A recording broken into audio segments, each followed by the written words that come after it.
यो टुसाउ मारेको मुङलाई चाहिँ यसरी साँधेर अचार बनाउनु भयो भने चाहिँ एकदमै मिठो हुने रहेछ। मैले पनि आज यो मुङको अचार ट्राई गरेको छु। भिडियो पुरा हेरिदिनु होला है त। मैले चाहिँ यो टुसाउ मारेको मुङको दानालाई चाहिँ मजाले पखालेर एउटा बाउलमा राखिदिएँ। अनि काटेको प्याज, खुर्सानी, अनि बेसार, नुन सबैलाई राखेर अब फेरि खुर्सानीको धुलो अनि कागतीको रसलाई मजाले निचोडिदिन्छु। अनि यता मैले टमाटरलाई पनि बोइल गरेको छु। यता अब मैले लप्सीको धुलोलाई पनि थोरै राखिदिएँ।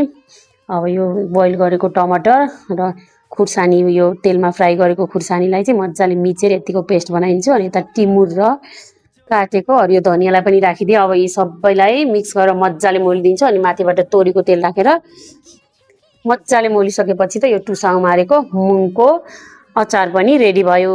ल हजुरहरूले पनि एकचोटि ट्राई गर्नु होला। Thank you for watching.